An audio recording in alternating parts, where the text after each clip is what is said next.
मेरे mentor H G सुंदर गोपाल प्रभु जी को दंडवत प्रणाम करती हूँ। आप सभी को मेरा यथायोग प्रणाम स्वीकार हो। हरे कृष्णा, जोर से बोलेंगे, हरे कृष्णा कृष्णा कृष्णा कृष्णा हरे हरे, हरे राम राम राम हरे हरे, हरे कृष्णा। तो अभी अपन सुन रहे थे ना वैष्णव अपराध के बारे में, है ना। अभी देखो, पहले तो ये है कि हम सब चाहते हैं ना हमारे दुख खत्म हो जाए। कौन नहीं चाहता हमारे दुख खत्म हो जाए? सब चाहते हैं, लेकिन पता है कोई नहीं चाहता दुख खत्म हो जाए। दुख का कारण क्या है? क्या बताया दुख का कारण? दुख का कारण हम ना ऐसे सोचते हैं कि मुझे फाइनेंशियल कुछ प्रॉब्लम आ रही है या रिश्तेदारी में कुछ प्रॉब्लम आ रही है, वो हम दुख का कारण समझते हैं। लेकिन वैष्णवों ने क्या, ये तो हम सबकी मन की बात है ना, मन तो सबका अलग अलग है, किसी का कुछ किसी का कुछ, लेकिन क्या बताया है? कृष्ण भूलिया, कृष्ण को भूलना ही क्या है? वो दुख का कारण है। तो जब हम सबको दुख नहीं चाहिए, हमें सुख चाहिए, तो हमें क्या है? कृष्ण को स्मरण करना है। और हम यहाँ पे क्या कर रहे हैं? वही कोशिश कर रहे हैं। लेकिन फिर भी यहाँ पे देखो, हम कितने से लोग आते हैं ना चर्चा करने के लिए। और यहाँ पे यदि हमने कोई बड़ा कोई सेलिब्रिटी आ रहा होता और हमने उसकी तो हमने टिकट भी लगाई होती है 1000 रुपए, तो भी क्या है? पूरा भर जाता है ना। तो मतलब हम चाहते ही नहीं है हमारा दुख खत्म हो। चलो फिर अपन अपने टॉपिक पे आते हैं, आचार हमारे ना। तो अभी जैसे प्रभु जी बता रहे थे, एक तो कि वैष्णव अपराध, है ना। मतलब भक्ति में भी जो लोग भक्ति भी कर रहे हैं, जो लोग हम लोग थोड़ा बहुत ट्राई कर रहे हैं कि थोड़ी बहुत माला करें, थोड़ा बहुत कथा सुने, तो वो भी हम लोगों को भी क्या होता है, एक टाइम के बाद हमें लगता है कुछ हो तो नहीं रहा, कुछ हो तो नहीं रहा, है ना। जैसे और वो, लेकिन वो क्यों नहीं हो रहा? जैसे जब कुछ, अब हम इसको किससे पूछेंगे? जो उच्च वैष्णव है या जो फिर गुरु वर्ग हैं, आचार्य हैं, उनसे तो पूछेंगे। अपने मन से तो हमें समझ में नहीं आएगा। तो इसीलिए वहाँ पे बताया था कि वो किसके पास गए, जैसे हमारे परमेश्वरी प्रभु जी हैं, उनके पास गए और उनसे पूछा कि कुछ हो नहीं रहा, तो उसका क्या रीज़न है। तो रीज़न क्या है उसका? कि वैष्णव अपराध हो रहे हैं। अभी भी क्या हो रहे हैं? वैष्णव अपराध हो रहे हैं। और वैष्णव अपराध जो है ना, वो इतना इतना भयंकर है ना। छोटा सा भी वैष्णव अपराध जो है ना, कहते हैं जो हमारी भक्ति की खेती, जो हमने सारे इकट्ठा किया है ना, उसको वो जड़ इसके समेत नष्ट कर देता है वैष्णव अपराध ना।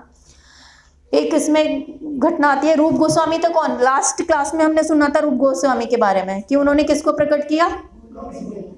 अब बताओ, लोग गोविंद देव जी को तो जानते हैं, जयपुर में जो लोग हैं मोस्टली गोविंद देव जी को जानते हैं, लेकिन रूप गोस्वामी को जानते हैं? नहीं जानते ना। तो वही हमने कोशिश ही नहीं की। तो जो रूप गोस्वामी है ना, उनके बारे में ये एक आता है कि रूप गोस्वामी जो है वृंदावन में, वो क्या कर रहे हैं? वो लीला चिंतन कर रहे हैं। उनको ना अपने आप ही भगवान की लीलाओं का चिंतन होता है। तो जो अपने आप ही भगवान की लीलाओं की उनको स्फूर्ति होती है। अब जैसे बहुत सारी जो भगवान की लीला है ना, वो भागवतम में नहीं है, भागवतम में नहीं लिखी हुई वो।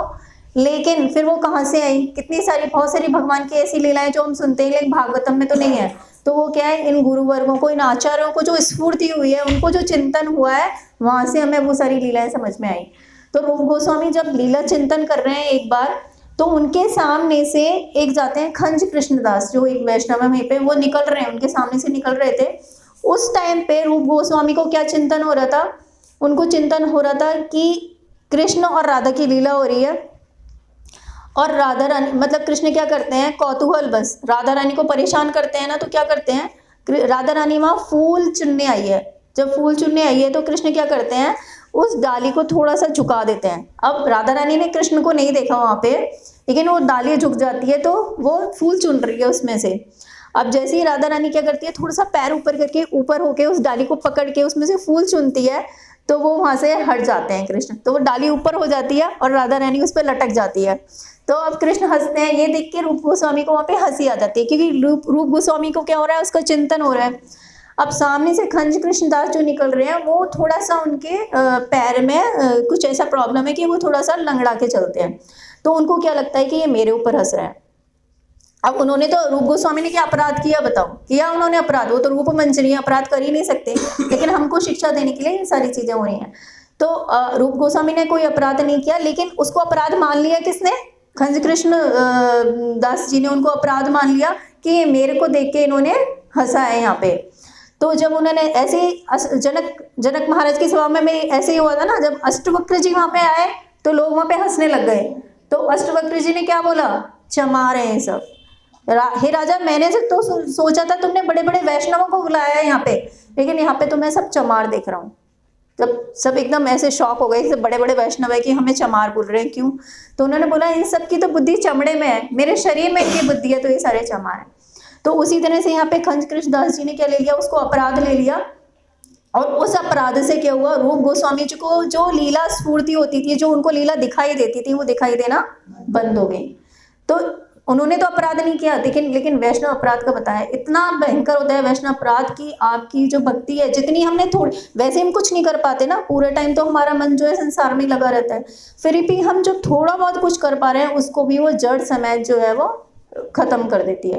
तो ये, इससे बहुत बच के रहना चाहिए वैष्णव अपराध से, किसी की निंदा करना। और फिर बाद में वो सनातन गोस्वामी जी ने उनको बताया कि ऐसे आपसे अपराध हुआ है, तब जाके उन्होंने सब वैष्णव को निमंत्रण दिया, तब उनको पता चला कि इनके प्रति इन्होंने इसको अपराध मान लिया, फिर वो उस तरह से उससे दूर हुए। तो हमारी कोई भी समस्या होती है ना, हम क्या करते हैं, पूछेंगे अपने रिश्तेदारों से, भाई से, पड़ोसी से, लेकिन उससे क्या होगा, आपको सॉल्यूशन कहाँ जाना चाहिए, गुरु के पास, आचार्य के पास।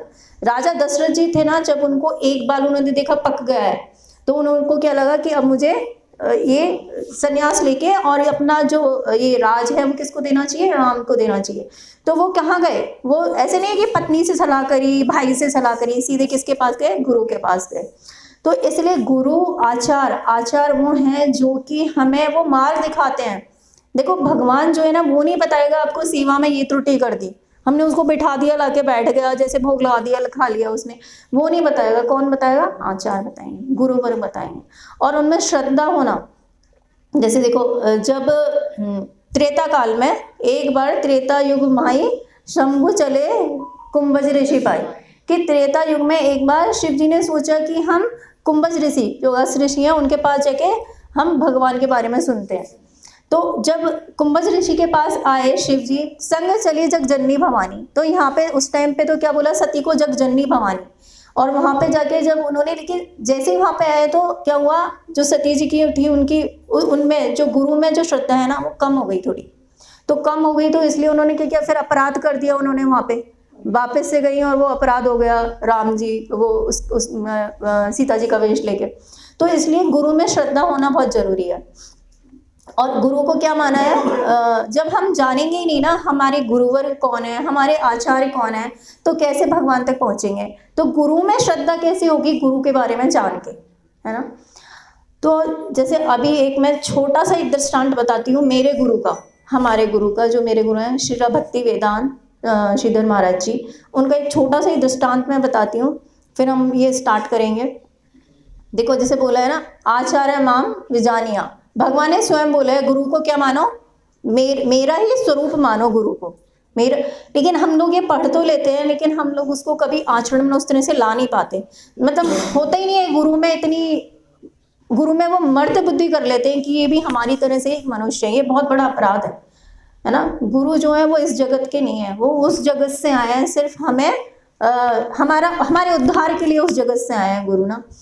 तो आचार्य माम विजानिया का एक देखो अभी अभी का दृष्टांत है, 4-5 दिन पहले का, जो मुझे भी अभी अभी पता चला कि मेरे गुरुदेव जो है ना, उनकी, हमारे मोस्टली क्या हुआ है, जो हमारे परम गुरुदेव हैं, जो हमारे गुरुवर्ग है ना, वो कभी ऐसे हा कृष्ण हा राधा उन्होंने इस तरह से नहीं पुकारा, वो हमेशा पुकारते हैं हा प्रभुपाद, हा प्रभुपाद।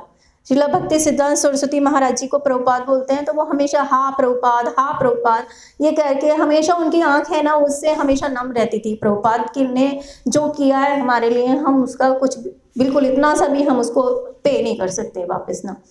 तो मेरे गुरुदेव का अभी का जस्ट अभी उनकी कथा चल रही है ईस्ट ऑफ कैलाश दिल्ली में, तो जस्ट 4-5 दिन पहले की बात है कि गुरुदेव को जहाँ उनका कथा चल रहा है, तो उसके पास ही एक दीदी है रजनी दीदी, उनका गुरुदेव में बहुत अच्छी श्रद्धा है, वो हा गुरुदेव पूरे टाइम ना। तो उन दीदी के यहाँ पे उनको रहना था, और वो दीदी जो है उनकी जो डॉटर है, पहले तो क्या गुरुदेव पहले भी वहाँ रुके हैं कई बार, तो उनकी जो डॉटर है और उनका जो बेटा है वो गुरुदेव की सेवा करते थे, लेकिन अभी उनकी डॉटर भी रशिया चली गई पढ़ने के लिए, और उनका बेटा जो है वो नोएडा में उसका जॉब है। तो वो दीदी अकेले ही थे, दीदी और उनके हस्बैंड प्रभु जी, वो दोनों। तो अब जैसे आज शाम को गुरुदेव को पहुंचना है, गुरुदेव के साथ श्रीकांत प्रभु जी और जो गुरुदेव के 2-3 साथ जो प्रभु जी होते हैं उन लोगों को, लेकिन सुबह क्या हुआ, वो दीदी के मम्मी को हार्ट अटैक आ गया। 70 इयर्स की है उनकी मम्मी, और ऐसा कुछ हुआ था उनके उनके भाई का कुछ तो भी प्रॉब्लम हुआ था कि उनके भाई को किसी ने अटैक किया था उनके ऊपर, तो उनके भाई का भी प्रॉब्लम हो गया था कुछ, लेकिन वो उस टेंशन में उनकी मम्मी को अटैक आ गया और उनको दिन में 3 बार अटैक आए। 70 इयर्स में है वो, उनको दिन में 3 बार अटैक आए और दीदी को पता चला तो वो तो हाँ गुरुदेव मैं आपकी सेवा कैसे कर पाऊंगी, उनको ये है कि मैं आपकी सेवा कैसे करूंगी ना, मुझे जाना पड़ेगा। फिर भी वो लॉक करके और चाबी पड़ोस में दे के और वो चले गए, हॉस्पिटल चले गए। तो 3 अटैक आने के बाद डॉक्टर ने जो भी ट्रीटमेंट किया उनको, और रात तक वो थोड़ा ठीक हो गए, नॉर्मल हो गए। तो उन्होंने फ़ोन करा, गुरुदेव मैं अभी आ नहीं पाऊंगी लेकिन अभी थोड़ा ठीक है। सुबह दोबारा अटैक आ गया, 4th अटैक। तो फिर वो हाँ मतलब वही गुरुदेव को प्रे कर रही हैं, लेकिन उसके बाद शाम को पता चला उनकी मम्मी ठीक हो गई, वो घर पे आ गई। तो वो जो डॉक्टर थी ना वहाँ पे, तो उसने बोला कि गुरुदेव कौन है ये ना, तो क्योंकि वो दीदी पूरे टाइम ना हा कृष्ण हा राधा नहीं, उन्होंने पूरे टाइम बोला हा गुरुदेव हा गुरुदेव हा गुरुदेव। उन्होंने मुझे उनसे मिलना है, और मुझे अभी पता चला कि आज वो कथा के बाद वो आने वाली है गुरुदेव से मिलने। तो ये हमारे आचार्य हैं, ये हमारे गुरुवर हैं, जिनमें हम लोग मर्द बुद्धि कर लेते हैं, हम सोचते हैं कि ये हमारे जैसे के इंसान है, पर नहीं। वो बहुत सारी चीज़ें ना आपके सामने दिखाते नहीं है, उनके पास सारी सिद्धियाँ होती हैं लेकिन वो दिखाते नहीं हैं। लेकिन वो आपको, यदि आप उस लायक हो ना, आपके अंदर वो एबिलिटी है, तो वो आपको फील जरूर कराते हैं। तो हम अपने ग्रंथ पे आते हैं, मेरे परम स्नेही प्रभुवर, ये जो शिला भक्ति विज्ञान भारती गोस्वामी महाराज जी उनका लिखा हुआ एक ग्रंथ है। तो इसमें देखो शीला भक्ति सिद्धांत सरस्वती महाराज जी, हम सभी जानते हैं शीला भक्ति सिद्धांत सरस्वती महाराज जी जो हैं, जिनको हम प्रभुपाद बोलते हैं। तो हमें ना अपने आचार्य को जानना बहुत ज़रूरी है। हम आचार्य को नहीं जानेंगे तो हमारी श्रद्धा कैसे होगी उनमें ना। तो हमने लास्ट क्लास में सुना था रूप गोस्वामी के बारे में, षट गोस्वामी जो वृंद है उनके बारे में।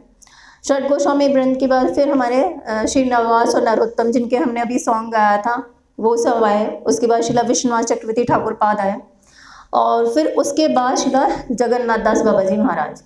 तो शिला यहाँ पे अभी हम गुरु परंपरा है नहीं, यदि आपने देखा हो श्री जगन्नाथ दास बाबा जी महाराज का 130 ईयर्स तक, 130 साल तक वो इस धराधाम पे थे, वो इस जगत में थे 130 साल तक। और उन्होंने ही, आपने यदि सुना होगा, मायापुर में जो चेतन महाप्रभु का जो प्राकट्य स्थल है ना, उसको जो प्रूफ किया था कि हाँ यही है, वो किसने किया था? जगन्नाथ दास बाबा जी महाराज ने।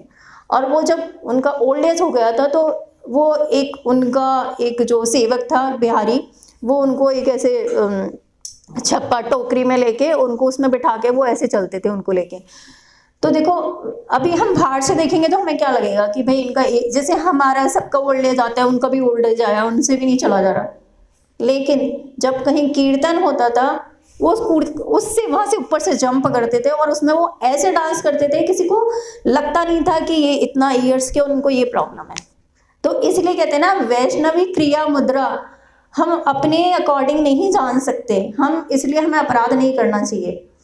तो अब जगन्नाथ दास बाबा जी महाराज हुए। जगन्नाथ दास बाबा जी महाराज जो थे, ऐसा था कि एक बार उनसे कुछ बंगाली कुछ लोग मिलने आए, वो देखना चाहते थे कौन है जगन्नाथ। तो उस टाइम वो जगन्नाथ दास बाबा जी महाराज बाहर ही बैठे थे अपने मठ के, कोलकाता की बात है।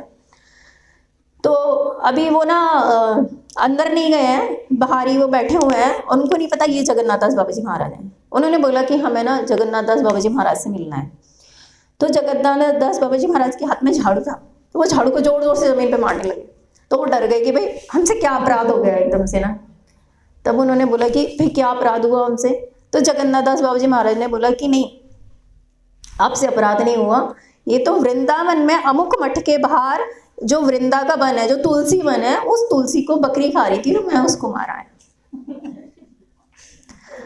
अब सोचो हम कैसे जान सकते हैं वैष्णवों को। तो उन्होंने मतलब उन्होंने उस टाइम पे वो तार देके उन्होंने पता करवाया वृंदावन में ऐसा हुआ है, तो पता चला हाँ ऐसा हुआ है, और वहाँ पे बहुत सारी वो तुलसी और वो डंडी बिखरी हुई थी। तो ये हमारे वैष्णव हैं। ऐसे तो देख के हमें नहीं समझ में आएगा, हमें लगेगा ओल्ड एज है, वही है, वो सब जो सारी प्रॉब्लम्स हमें डिजीज हो रही हैं उनको भी हो रही हैं, लेकिन नहीं, वो अपनी इच्छा से इस जगत में आते हैं और अपनी इच्छा से इस जगत से जाते हैं।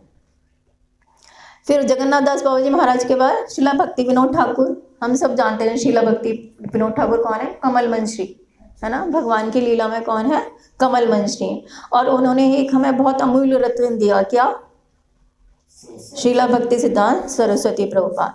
तो शीला भक्ति विनोद ठाकुर जो थे उस टाइम पे वो मजिस्ट्रेट थे, और जगन्नाथपुरी में जो मंदिर है उनका भी सारा उन्हीं के ऊपर था, मंदिर का सारा जो देखभाल है वो भी उन्हीं के ऊपर था। और उन्होंने बहुत सारे ग्रंथ लिखे हैं। और उन्होंने जब वो जगन्नाथपुरी में थे तो वहाँ पे विमला देवी का मंदिर है, तो उन्होंने विमला देवी से प्रार्थना किया, उन्होंने प्रेयर्स की कि ना मुझे एक ऐसा बेटा चाहिए जो कि इस भक्ति को आगे बढ़ाए। क्योंकि उस टाइम पे क्या था, उस टाइम पे ना बहुत सारी चीज़ें भक्ति के नाम पे हो रही थी, आज भी होती हैं। आज भी लोग ना बस सुना सुनाया कि ये कर लो, इससे बहुत धर्म मिलेगा, इससे बहुत पुण्य मिलेगा, ये कर लो, वो कर लो, मतलब अपने मन से बहुत सारी चीज़ें करते हैं। बहुत सारे अपने अपने देवता और वो सब बनाए हुए हैं लोगों ने ना, अभी आज भी करते हैं अपनी मर्जी से। उस टाइम पे बहुत ज़्यादा वो चला हुआ था कि मतलब लोग ना बहुत जैसे कुत्ते बिल्ली की शादी कराते थे कि धर्म है, ये पुण्य है, ये भक्ति है। तो उस टाइम पे कहते हैं आचार्य का शीला भक्ति सिद्धांत सरस्वती महाराज बाद में कहते हैं कि मैंने पूरी लाइफ सिर्फ यही बताता रहा कि भक्ति क्या नहीं है, भक्ति क्या है ये तो मैं बता ही नहीं पाया। तो शीला भक्ति विनोद ठाकुर जो है उन्होंने विमला देवी से जब प्रार्थना किया तब उनको शीला भक्ति सिद्धांत सरस्वती प्रभुपाद मिले, जो कि स्वयं नयन मंजरी है भगवान की लीला में। और यदि मतलब आप सबने सुना ही होगा कि जब एक बार जगन्नाथ यात्रा वहाँ से निकल रही थी उनके घर के सामने से, उस टाइम पे बहुत छोटे थे शीला भक्ति सिद्धांत सरस्वती महाराज, 6 मंथ्स के थे। और जब जगन्नाथ जी का रथ उनके घर के आगे आया तो रथ वहीं पे रुक गया और 3 दिन तक रथ वहाँ से नहीं चला। और मतलब जगन्नाथ जी का रथ कहते हैं कि ना अपनी मर्जी से चलता है, अपनी मर्जी से रुकता है। ऐसा नहीं है कि उसको धक्का लगा रहे हैं तभी वो चल रहा है, खींच रहे हैं तभी वो चल रहा है, वो अपनी मर्जी से चलता है, अपनी मर्जी से रुकता है। जब तीसरे दिन जो उनकी माँ है, जब शीला भक्ति सिद्धांत सरस्वती महाराज जी को लेके आई दर्शन कराने के लिए जगन्नाथ जी के, तो जगन्नाथ जी की माला गिर गई अपने आप ना उनके ऊपर और तब वो रथ चला। तो इसको हमारे वैष्णव ना इतना अच्छे से समझाते हैं। कैसे समझाते हैं? शीला भक्ति सिद्धांत सरस्वती महाराज जी कौन है? नयन मंजरी हैं। तो लास्ट क्लास में प्रभु जी ने बताया था कि राधा रानी का जो मंजरी है, जो हमारे षट गोस्वामी वर्ग हैं और जो भी मंजरी हैं, तो राधा रानी का जो एक एक स्वरूप है, उनके नयन, उनका रूप, उनकी लावण्यता, वो ही सब क्या करता है, एक एक मंजरी का रूप ले लेता है भगवान की, जैसे हम और अच्छे से सेवा कर पाए। तो उसमें से ही जो नयन मंजरी है वो कौन है? अपने शीला भक्ति सिद्धांत सरस्वती प्रभुपाद, जिनको हम प्रभुपाद कहते हैं। तो अब जब कृष्ण लीला में जाते हैं अपन, तो कृष्ण लीला में क्या होता है, बोलते हैं ना कि जब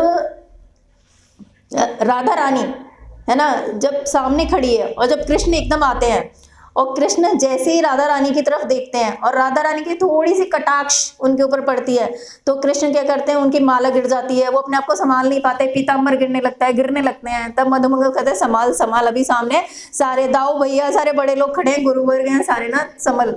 तो यहाँ पे ऐसे हमारे गुरुवर इसको समझाते हैं कि जैसे ही नयन मंजरी सामने आई, राधा रानी के स्वयं नेत्र सामने आए, तो भगवान की माला वहाँ पे गिर गई। तो ये कौन है? शीला भक्ति सिद्धांत सरस्वती प्रभुपाद। अब शीला भक्ति सिद्धांत सरस्वती प्रभुपाद ने, है ना, इनको चैतन्य महाप्रभु ने स्वयं दर्शन दिए और चैतन्य महाप्रभु ने बोला तुम प्रचार करो, जन और धन की व्यवस्था मैं करूँगा। स्वयं महाप्रभु ने बोले, क्योंकि प्रचार के लिए क्या चाहिए? पैसा भी चाहिए और लोग भी चाहिए, है ना। तो उन्होंने बोला ये सब व्यवस्था मैं करूँगा और तुम क्या करो? प्रचार करो।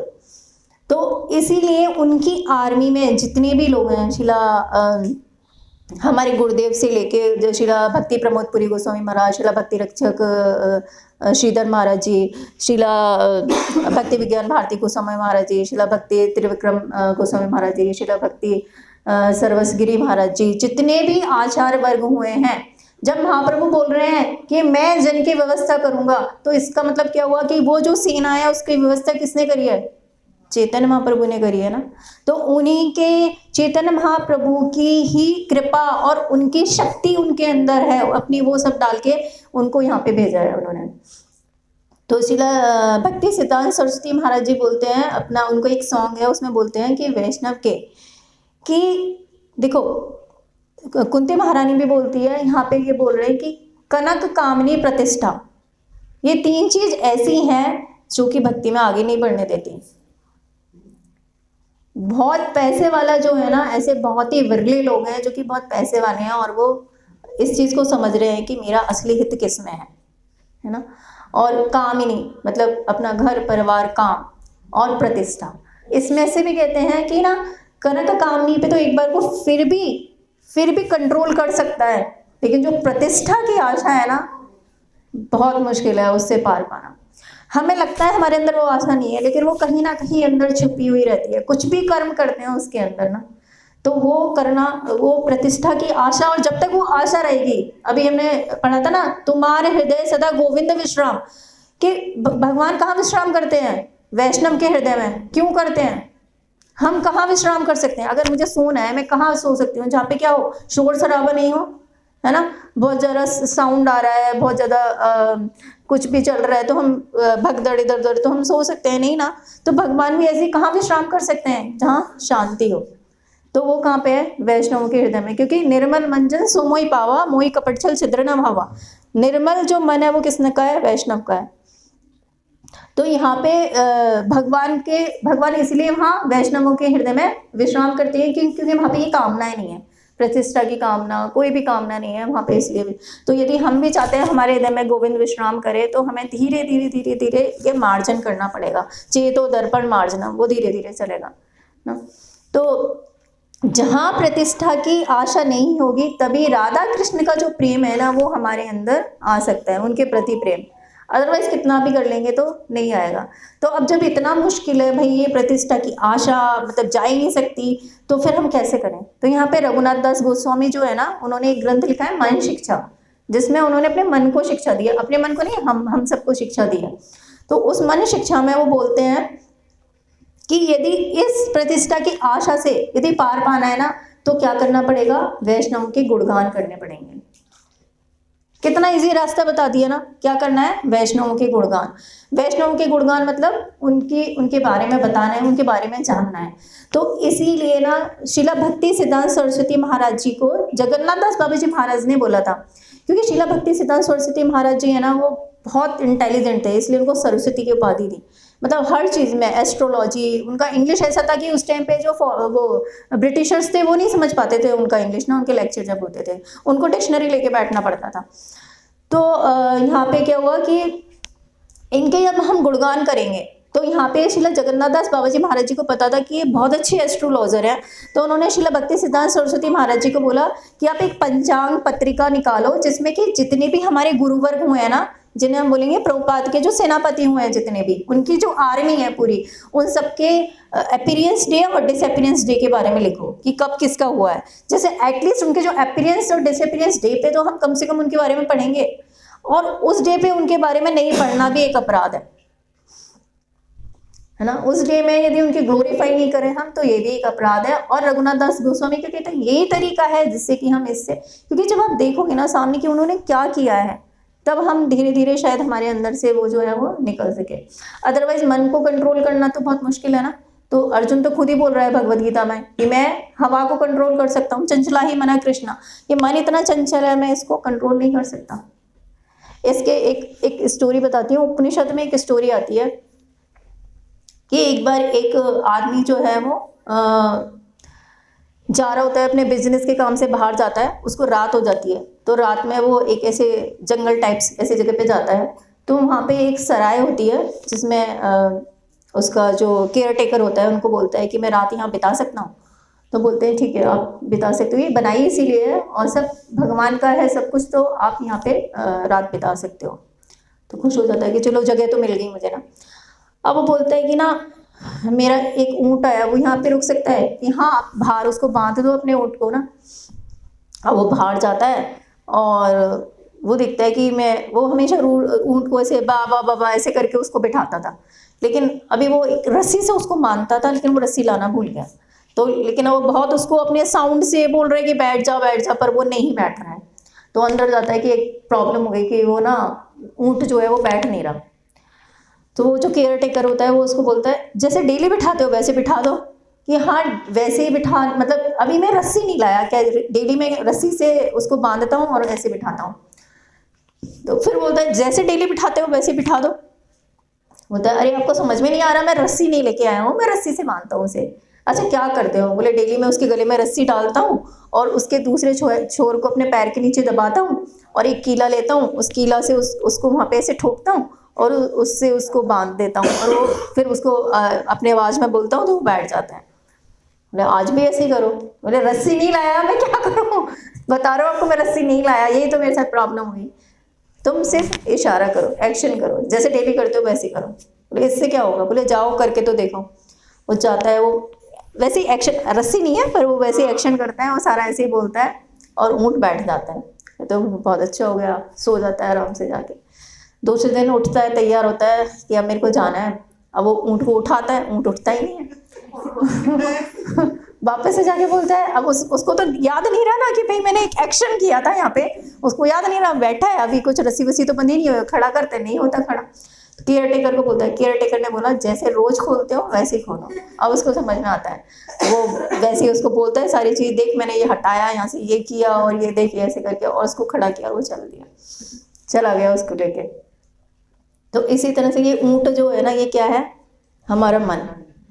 हमारा मन भी ऐसे ही है ना। और जो बुद्धि है ना वो क्या है? वो रस्सी है जिससे हम उसको बांध सकते हैं। तो ये मन जो है ना हमारा फ्रेंड भी है और हमारा फो भी है, एनिमी भी है हमारा ना। तो हम अपने मन को कैसे ट्रेंड करते हैं उस पर डिपेंड करता है ना। जैसे अगर किसी भी एक चीज़ के लिए यदि हमारी आसक्ति है, कामना है, और हम उस चीज़ के कि इस चीज़ के बिना मुझे सुख मिलेगा ही नहीं, तो ये किसने डिसाइड किया है? आपके मन ने डिसाइड किया है। आपके अब मन को ट्रेंड करो ना कि नहीं ये चीज़ ऐसी है ही नहीं कि जिसके बिना रह रहे हैं बहुत सारे, और थोड़े दिन बाद तुम्हें आदत पड़ जाएगी। ये तो मतलब इस बॉडी और बॉडी से रिलेटेड सारी चीज़ तो असत नहीं है ना, मरना है ही एक दिन, सबको छोड़ना है एक दिन। तो मन को हम जैसे ट्रेंड करते हैं ना उसके अकॉर्डिंग ये मन, इसीलिए तो जो मुक्त जीव है उनका क्या है, उनको मतलब मैं सुन रही थी उनको ठंड गर्मी का भी एहसास नहीं होता, या फिर वो बोलते हमें सिखाते हैं ठंड लग रही है तो अपने आप को सिखाओ कि you are not body, you are soul. तो देखो खुद को, आपको आधा आपका उसी टाइम पे वो निकल जाएगा कि मैं सोल हूँ, फिर मुझे क्यों, मतलब ये तो मेरे बॉडी को लग रहा है, और सोल तो कभी मरता नहीं है, नैनम छिदंती शस्त्राणि। तो इस तरह से रूप गोस्वामी क्या शिक्षा, मन शिक्षा में ये बता रहे हैं कि किस तरह से ये जो तुम्हारी प्रतिष्ठा की आशा है ना, यदि इसका मार्जन करना है, इसको निकालना है, तो क्या करना पड़ेगा हमें? जो हमारे वैष्णव हैं हमें उनका गुणगान करना पड़ेगा, हमें उनके बारे में सुनना पड़ेगा और सुनाना पड़ेगा। तो इसी तरह से जो हमारे कम से कम उनके अपीयरेंस डे और डिसअपीयरेंस डे पे हम उनको ग्लोरीफाई करें। तो अभी हमने इसमें, प्रभु जी ने बोला कि अभी हम जो स्टार्ट करें उसमें हम यही करेंगे कि धीरे धीरे जो हमारे वैष्णव हैं उनके बारे में हम सुनना चालू करेंगे एक एक करके, और तब आप खुद भी फील करोगे। जैसे प्रभु जी खुद बोलते हैं कि कई बार ऐसा होता है ना, डिमोटिवेशन फील होता है, थोड़ा डिप्रेस्ड फील होता है, तो तब मैं ये पढ़ लेता हूँ। तो उनसे, क्योंकि ये क्या है ना, मतलब श्रील भक्ति विज्ञान भारती गोस्वामी महाराज जी ने लिखा है, जो कि मतलब स्वयं इतना श्रेष्ठ है, प्रभुपाद की आर्मी में से एक है। देखो आर्मी क्या करती है, आर्मी में जो सेनापति है या सेना अध्यक्ष है वो क्या करता है, सेना अध्यक्ष क्या करता है, हमेशा जो एनिमी है उसको कैसे मैं परास्त करके और मेरा कैसे विक्ट्री हो, कैसे, यही करता है वो ना। तो यहाँ पे जो हमारे जो जैसे रघुनाथ दास गोस्वामी ने बोला है कि मेरे प्रभु के सेनापतियों का गुणगान करो। तो मेरे प्रभु मतलब कौन? महाप्रभु, चैतन्य महाप्रभु। और उनके सेनापति कौन हो गए? रूप गोस्वामी हमारे आचार्य। तो जैसे जो सेना अध्यक्ष है यहाँ पे वो कौन है? नित्यानंद प्रभु।